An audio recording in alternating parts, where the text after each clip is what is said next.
In a twin boost to India's growth story, India's cabinet, chaired by Prime Minister Modi, has cleared two major decisions. One, to revise the royalty rates for key critical minerals, and another, to launch an export promotion mission. While the mineral reforms aim to cut import reliance and support green energy, the export mission focuses on empowering MSMEs and making India's exports more competitive. DD India's Nishchoy Roy has more. In a major twin policy push to boost India's green energy goals and export competitiveness, the UN cabinet chaired by Prime Minister Narendra Modi has cleared two crucial decisions. First, the rationalization of royalty rates for key critical minerals like graphite, cesium, rubidium, and zirconium, resources vital for clean energy and high end technologies.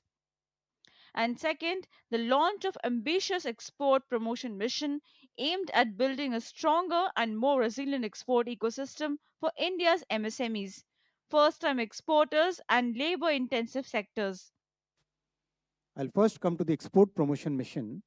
This is a very comprehensive mission which has been approved by the cabinet under the leadership of our Honorable Prime Minister.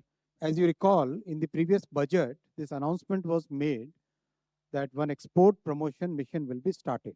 तो आज ये export promotion mission start किया गया है 25,060 करोड़ रुपए का इसका outlay है 6 साल की इसकी अवधि है और इसमें बहुत ही कॉम्प्रिहेंसिव तरीके से पूरे कंप्लीट एक्सपोर्ट के इकोसिस्टम को सपोर्ट करने का इसमें डिसीजन लिया गया है.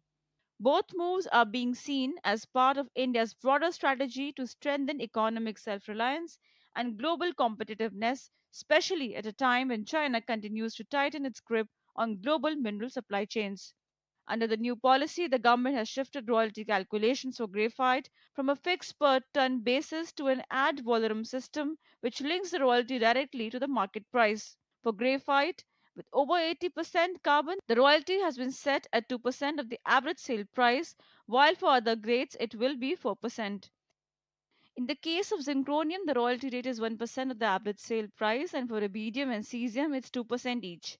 The cabinet has also approved the auction of graphite, zirconium, rubidium, and cesium blocks under the amended second schedule of the Mines and Mineral Act, paving the way for transparent and competitive allocation.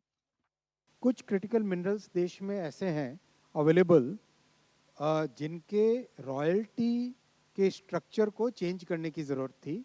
बहुत ज़्यादा high royalty impose करके रखी हुई थी, उनको reduce किया गया. पहला है ग्रेफाइट, दूसरा है जिरकोनियम, तीसरा है रूबिडियम और चौथा है सीजियम. इन तीनों पे आज कैबिनेट में फैसला हुआ कि इनके ऊपर जो रॉयल्टी है वो रिड्यूस की जाएगी जिससे कि इनका प्रोडक्शन बढ़े. और ये सारे के सारे ऐसे एलिमेंट्स हैं जिसका देश में बहुत उपयोग है, खासकर electric vehicle industry, electronics manufacturing industry और स्ट्रैटेजिक सेक्टर्स में, सब में इनका बहुत उपयोग है. The government aims to reduce import dependency, strengthen domestic supply chains, and generate new employment opportunities, particularly in mineral rich regions. Together, these steps would power everything from clean energy transformation to manufacturing growth, positioning India as both a resource hub and export powerhouses in the decade ahead. Nishra Roy's report for DD India.